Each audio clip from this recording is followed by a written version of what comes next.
इशफाक साहब आए हैं कमरे के अंदर, इंटरव्यू रूम के अंदर, पैनल बैठा हुआ है और वो आते साथ ना बहुत कंफ्यूज से, बहुत ही पजल्ड से ही केम सैट डाउन। और जिस तरह होता है ना कि इंटरव्यू के लिए आपको एक एंजाइटी हो रही होती है, ही वाज हैविंग इट। सो हम चूंकि पैनल जो है वो इस चीज की सिचुएशन को समझ रहा होता है, तो हमने कहा please calm yourself down, be relax, we are just going to ask you some questions.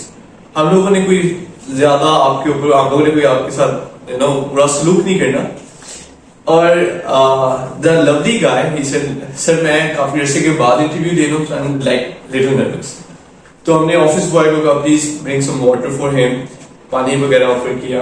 And then we got on with some of the questions के अब आप ओके हैं, कंफर्टेबल हैं, शैल वी कंटिन्यू। और जो हमारे साहब थे, is like sir I am very comfortable now, so we can start questions. Interview हुआ, we asked him introduce yourself. लेकिन इस इंटरव्यू में 3 चीजें ऐसी थी जो कि उस पोजीशन के लिए रिक्वायर्ड थी। तो पोजीशन पे जो चीज सबसे ज्यादा इंपॉर्टेंट थी, नंबर 1 पे, that was analytical reasoning, and he has some very mediocre kind of analytical reasoning. और हम लोगों ने ये कहा कि जी लेट्स से कि आपने कोई चीज रखनी है तो उसके लिए 3 स्टेप्स में कैसे रखेंगे, इस तरह के सवाल भी किए। और फिर इस तरह के सवाल भी किए कि लेट्स से कि 97 माइनस 200 कितने बनते हैं। Like we had some very rapid questions like this. तो उन्होंने उसका फौरी तौर पे जवाब दे दिया। तो उनकी एक मीडियोकर सी एनालिटिकल रीजनिंग थी।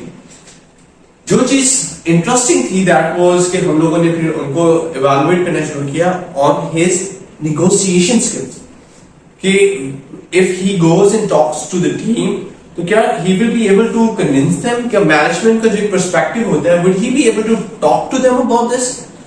और वी फेल्ट कि यार उसकी negotiation skills were fine and they were above average.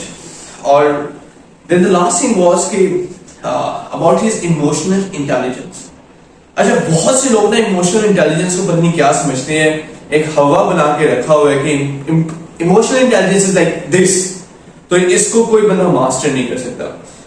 Whereas, अगर मैं इसको बहुत ही इजी तरीके से डिफाइन करूं और एचआर के सेंस में, मतलब एक लेमैन के सेंस में एक्सप्लेन करूं, तो वो ये है, emotional intelligence means you understand the emotion, कि इमोशन, एक बंदा जो रिस्पॉन्स दे रहा है वो कौन सा इमोशन है, वो मे बी एंगर में रिस्पॉन्स दे रहा हो एंड यू नो दैट कि ये एंगर है। Number 2, you know how to cultivate that emotion, मतलब अगर एक बंदा एंगर है तो आप उसके एंगर को किस तरीके से मैनिपुलेट करके एक पॉजिटिव चीज की तरफ लेके आएंगे। और अगर आप खुद एंग्री हैं तो आपने ऐसे में कैसे रिस्पॉन्स देना है। This is all about emotional intelligence.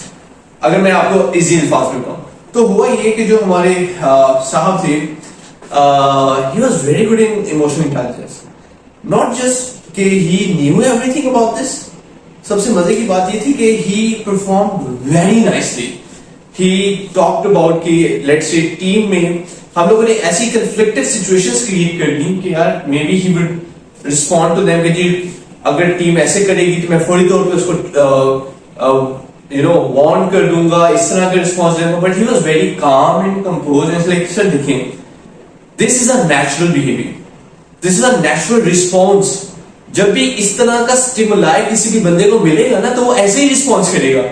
तो आप ऐसे में उसको अंडरस्टैंड करते हुए कि यार ये एक नेचुरल सा रिस्पॉन्स है, आप उसको बताएं कि यार दिस इज नेचुरल, आप जो कर रहे हो वो नेचुरल है और आप इसको इस तरीके से ओवरकम कर सकते हो, so try to overcome it. तो मजे की बात यह है कि he gave very convincing responses and based on his negotiations, based on his emotional intelligence, हमें उससे पता चला कि यार this guy is going to be a good team manager, like team को सुपरवाइज इस तरीके से कर सकता है। दूसरे नंबर पे he would be very excellent when there is going to be a conflict। और नंबर 3 के जो negotiations वगैरह हैं या उससे रिलेटेड कोई चीजें हैं उसमें भी he will outperform people। तो ये एक ऐसी रीजन बनी जिसकी वजह से we selected that guy। तो if you want to really get selected and you know कि स्किल सेट्स क्या है और उससे रिलेटेड जो रिक्रूटर है वो किस तरह के सवाल पूछ सकता है, be prepared for that. That guy was not prepared but he had this advantage कि ही न्यू अबाउट दिस। उसकी जो जॉब है उसके मतलब ही न्यू इट। तो इन योर केस अगर आपको भी कुछ प्रमोशन वगैरह या लेट्स से कहीं पे जॉब के लिए अप्लाई करना है and you are getting it, तो उसके लिए आपने जो चीज करनी है वो ये कि you should know your response. When you know your response you have an added advantage. That's it from my side. Thank you for watching and really appreciate you for supporting me. Take care, Allah हाफिज, bye bye.